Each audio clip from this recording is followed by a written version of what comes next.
Welcome back guys. आप सभी का मेरे यूट्यूब चैनल पे बहुत बहुत बहुत स्वागत है। ओके, सो गाइस, इससे पहले वाले वीडियो के अंदर हमने ये देखा था कि जो CSS है, ठीक है, वो क्या होता है। ठीक है, इंट्रो पार्ट हमने देख लिया था। उसके अलावा हमने ये भी देखा था कि हम CSS को कितने तरीके से यूज़ कर सकते हैं। ठीक है, आज की क्लास में हम क्या देखने वाले हैं। आज की क्लास में हम CSS की बहुत इंपॉर्टेंट क्लास के बारे में पढ़ने जा रहे हैं, वो है container class. Okay, container class मैं आप लोगों को आज दो एग्जांपल्स दूंगी। ठीक है, एक तो विथ अ कंटेनर क्लास और विदाउट अ कंटेनर क्लास। ठीक है, इन दोनों एग्जांपल से आप लोग ये इजीली डिफरेंशिएट कर पाएंगे कि एक्चुअल में हमें कंटेनर क्लास की नीड क्यों हुई। ठीक है, क्योंकि कंटेनर क्लास जो होता है ना, वो हमारा कई सारा वर्क जो है उसको क्या कर देता है, कम कर देता है। ओके, तो ये चीज़ आपको तब पता चलेगी जब मैं आप लोगों को कंटेनर क्लास के बारे में बताऊंगी, साथ में उसका एग्जाम्पल भी बताऊंगी।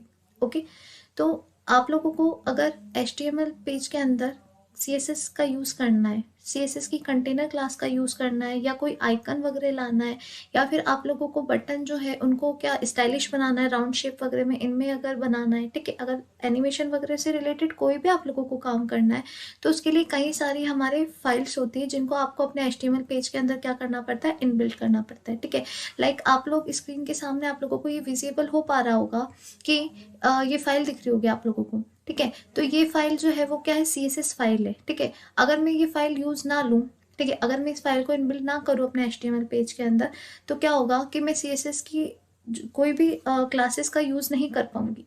क्योंकि जब हम बटन्स वगैरह के बारे में पढ़ेंगे, ठीक है, या फिर हम आइकन्स के बारे में पढ़ेंगे, तो उनमें भी काफ़ी सारी क्लासेस होती है। ठीक है, जो कि हम यूज़ करेंगे, तो उनको हम कब यूज़ कर पाएंगे, जब हम इनसे रिलेटेड जो भी फाइल्स हैं उनको अपने HTML पेज के अंदर क्या करें, लिंक करें। जब तक हम अपने HTML पेज के साथ इन सब फाइल्स को लिंक नहीं कर पाएंगे, तब तक हम इन क्लासेस का यूज़ नहीं कर पाएंगे। क्योंकि आप अगर इन क्लासेस का यूज़ नहीं करोगे तो फिर CSS का पढ़ने का ही क्या मतलब।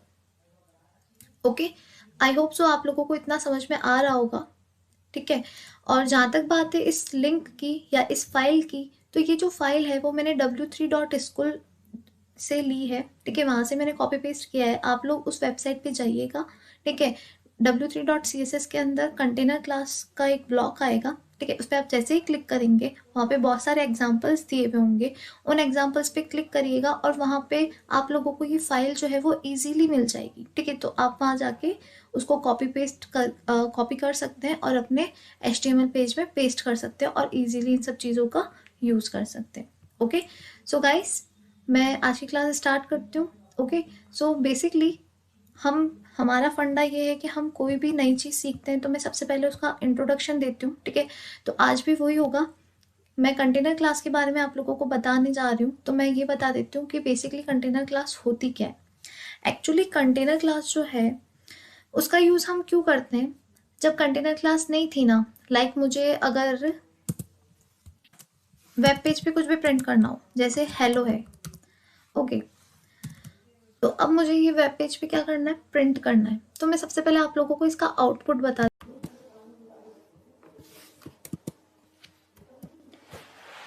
ठीक है, तो ये इसका आउटपुट है। ठीक है, मैंने क्या करा, मैंने सिर्फ H1 हेडिंग टैग जो है उसका यूज़ किया और उसके थ्रू मैंने क्या किया, हेलो प्रिंट कराया। ओके, सो अब मैं क्या चाहती हूँ कि ये हेलो जो है ना, वो लेफ्ट हैंड साइड कॉर्नर में बहुत ज़्यादा जा रहा है, तो मुझे थोड़ा खुला खुला चाहिए। लाइक मुझे थोड़ा राइट हैंड साइड की तरफ चाहिए। ठीक है, मुझे इसका अलाइनमेंट भी सेट करना है कि अभी जैसे बाय डिफ़ॉल्ट जो है वो हर टेक्स्ट आपको पता है कि लेफ्ट में आ रहा है। हमने इतनी सारी वीडियोस देख ली, इतनी सारी चीज़ें देख ली हमने, ठीक है ना, तो हमको पता है कि हम कोई भी टेक्स्ट या कोई भी पैराग्राफ जो है वो प्रिंट कराते हैं तो उसका जो अलाइनमेंट होता है बाय डिफ़ॉल्ट वो क्या होता है, लेफ्ट होता है। अब जैसे मैं चाहती हूँ कि इसका जो अलाइनमेंट है वो या तो राइट हो, ठीक है, जस्टिफाई हो, कुछ भी हो। ठीक है, तो उसके लिए मुझे क्या करना पड़ेगा, अलग से इसको अलाइन करना पड़ेगा। ठीक है ना, जैसे मुझे पैडिंग भी देनी पड़ेगी इसको। ठीक, तो ये सब चीज़ें जो है वो मुझे क्या करनी पड़ेगी, अलग से करनी पड़ेगी। इन सब चीज़ों को कम करने के लिए हम लोगों के पास क्या आया, कंटेनर क्लास है। कंटेनर क्लास क्या होती है कि इन सब वर्क को बिल्कुल ही कम कर देती है। लाइक हमें अलग से पैडिंग करने की ज़रूरत नहीं है, इसको मार्जिन देने की ज़रूरत नहीं है, हमें इसका अलाइनमेंट सेट करने की ज़रूरत नहीं है। बाय डिफ़ॉल्ट जो कॉमन कलर है कंटेनर का वो ब्लैक ही आता है। ओके, सो ये सब चीज़ें जो है वो हमें अभी विदाउट अ कंटेनर क्लास के लिए हमें क्या करना पड़ेगा, हमें देना पड़ेगा। जैसे कि अभी मैं आप लोगों को बताती हूँ कि ठीक है ना, मेरे को यहाँ पे अब ये जो H1 है ना, ये मेरा सेलेक्टर हो गया यहाँ पे। ठीक है, H1 सेलेक्टर जो है इसको मेरे को क्या करना है, इसकी मार्जिन सेट करनी। वैसे मैंने आप लोगों को अभी तक बताया नहीं, बट ठीक है, मैं एक बार आप लोगों को एज एग्जाम्पल के थ्रू बता रही हूँ, और बाद में जब मैं मार्जिन के बारे में, मार्जिन क्लास जो है इसके बारे में बताऊंगी, तब मैं डिटेल में बताऊंगी कि ये सब चीज़ें होती क्या है। ओके, जैसे मार्जिन लेफ्ट मैंने यहाँ पे 10% कर दिया। ठीक है, और मैंने इसको यहाँ पे क्या करा, सेव करा, और मैंने यहाँ पे इसको रिफ्रेश किया। आप लोग देख सकते हैं कि ये लेफ्ट हैंड साइड से थोड़ा आगे की तरफ खसक के आया। ठीक है, ये बात हो गई मार्जिन की। अब मुझे इसका टेक्स्ट अलाइनमेंट, ठीक है, मुझे चाहिए राइट, कि मेरा जो टेक्स्ट है ना भाई वो क्या आना चाहिए, राइट में आना चाहिए। मैंने इसको यहाँ सेव किया, देन रिफ्रेश किया, तो आप लोग देख सकते हो कि जो मेरा टेक्स्ट है वो राइट में आ रहा है। ओके, तो मुझे ये सब काम जो है वो अलग अलग करना पड़ रहा है। ठीक है, मैं चाहती हूँ कि यार मैं ये काम, मतलब मेरे को एक ऐसी क्लास चाहिए जो खुद अपने आप कर दे, मुझे सिर्फ उस क्लास को कॉल करने की ज़रूरत है, और ये सब चीज़ें करने की मुझे बिल्कुल भी ज़रूरत नहीं पड़े। ठीक है ना, मुझे ये सब काम करने की अलग से बिल्कुल भी ज़रूरत ना पड़े, बस मुझे वो क्लास कॉल करनी है, और वो क्लास अपने आप जो उसका कॉमन जो भी मार्जिन है, जो भी पैडिंग है, या उसका जो भी टेक्स्ट कलर है कॉमन, या उसका जो भी टेक्स्ट अलाइनमेंट है वगैरह, जो भी वो अपने आप अपने हिसाब से ऑटोमेटिकली हो जाए, मुझे अलग से कुछ ना करना पड़े। तो उसके लिए क्या है, कंटेनर क्लास आया है। ठीक है, आप जब भी कंटेनर क्लास का यूज़ करोगे तो आपको अलग से margin, text alignment, padding, colour ये सब सेट करने की बिल्कुल भी ज़रूरत नहीं है। ठीक है, कंटेनर क्लास ऑटोमेटिकली ये सब काम करेगा। आप लोगों को विश्वास नहीं हो रहा होगा, मैं आप लोगों को करके बताती हूँ एग्जैक्टली लाइव।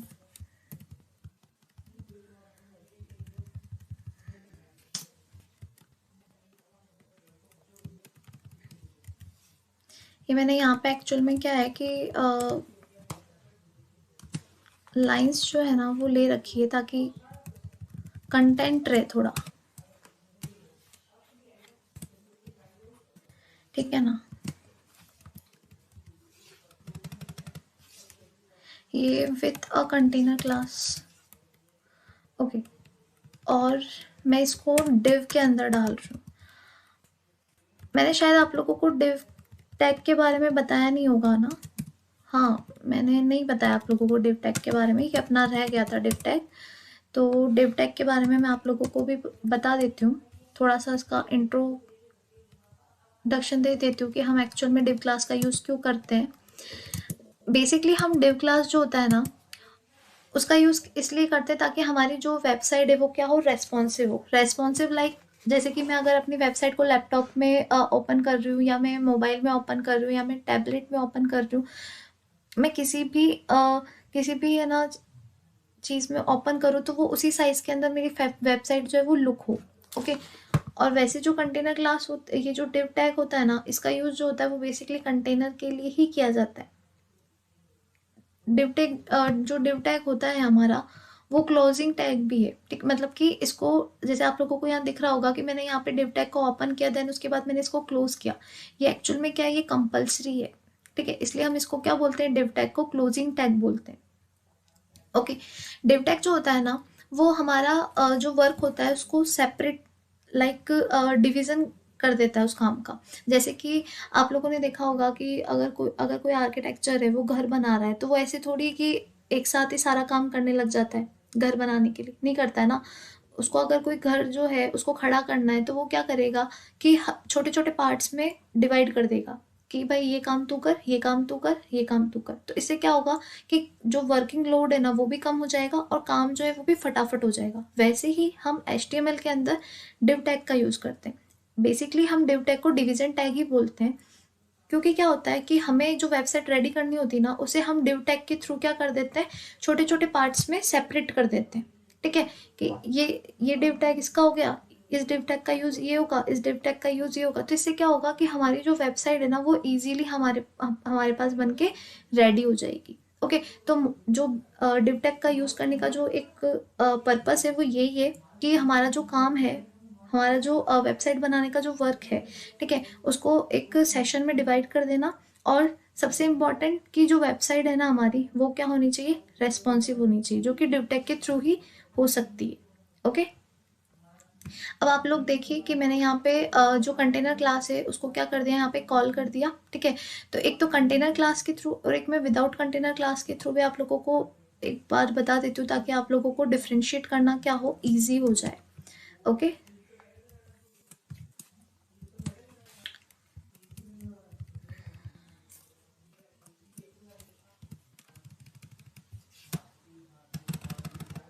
ओके, तो ये वाला जो एग्जांपल है ये तो हमारा है विदाउट अ कंटेनर, और इसके नीचे वाला जो ये एग्जांपल है ये हमारा है विथ अ कंटेनर। तो आप लोग ध्यान से देखिएगा कि कंटेनर क्लास का यूज़ करने पर और विदाउट अ कंटेनर क्लास का यूज़ करने पर जो आपका ये जो पैराग्राफ है ये किस तरीके से रिप्रेजेंट होगा। ओके, तो मैंने यहाँ पे इसको क्या किया है, सेव किया है। देन यहाँ पे मैं इसको रिफ्रेश करने जा रही हूँ, जस्ट अ मिनट। ओके, एक मिनट। अच्छा, एक्चुअल में आपने, हम लोग, मैंने जो ये यहाँ पे ये लिंक लिया है ना, ये W3 स्कूल से लिया है, ठीक है। तो मुझे यहाँ पे अगर कंटेनर क्लास, मतलब ये जो कंटेनर क्लास है ना वो मैं यूज़ कर रही हूँ ना, तो उसके लिए मुझे यहाँ पे W3 और ये डैश है, ठीक है, ये मुझे इसके पहले लिखना पड़ेगा कंटेनर से पहले, जब जाके ये जो कंटेनर क्लास है वो मेरी क्या करेगी, वर्क करेगी। ओके, तो मैंने इसको यहाँ पे सेव किया। देन मैं इसे यहाँ पे रिफ्रेश कर रही हूँ। ओके, तो आप लोग देख सकते हैं कि विदाउट अ कंटेनर क्लास में किसी भी तरीके की कोई मार्जिन नहीं आई है, कोई पैडिंग नहीं हुआ है, कोई टेक्स्ट अलाइनमेंट नहीं हुआ है, कोई कॉमन कलर नहीं आया है। ओके, और जब मैंने यहाँ पे कंटेनर क्लास का यूज़ किया तो आप लोग देख सकते हैं कि कंटेनर क्लास जो है उसने ऑटोमेटिकली मार्जिन भी सेट कर लिया, ऑटोमेटिकली इसने पैडिंग भी कर लिया, इसने टेक्स्ट अलाइनमेंट भी दे लिया, ठीक है, इसका कॉमन कलर भी आ गया। ओके, इसका फॉन्ट भी हो गया, ठीक है। तो ये सब काम हमें नहीं करना पड़ा अलग से। अगर हम कंटेनर क्लास का यूज़ करते हैं तो हमें ये सब चीज़ें जो है वो अलग से नहीं करनी पड़ती है। बट जब हम कंटेनर क्लास का यूज़ नहीं करते तो हमें हर काम करना पड़ता है। लाइक हमें मार्जिन देना पड़ता है, हमें पैडिंग अलग से देना पड़ता है, हमें अलाइनमेंट देना पड़ता है, ठीक है। तो इससे हमारा काम जो होता है वो क्या होता है, थोड़ा कॉम्प्लिकेट हो जाता है। तो कंटेनर क्लास ने क्या है, इस कॉम्प्लिकेटेड वर्क को क्या कर दिया है, कम कर दिया है। Okay, so guys I hope so आप लोगों को ये चीज़ समझ में आई होगी कि कंटेनर क्लास क्यों होती है, कंटेनर क्लास का हम यूज़ क्यों करते हैं, और CSS के अंदर कंटेनर क्लास इतनी इंपॉर्टेंट क्यों है। इसके अलावा आप लोगों को ये चीज़ भी समझ में आई होगी कि हम डिव टैग का यूज़ करते क्यों है, ठीक है, क्यों इसे हम डिवीजन टैग बोलते हैं, क्यों इसे हम क्लोजिंग टैग बोलते हैं, ठीक है, बेसिकली इसका वर्क क्या है, क्या इंपॉर्टेंस है इसकी। Okay, so thank you so much guys, आज के लिए इतना ही। Bye bye.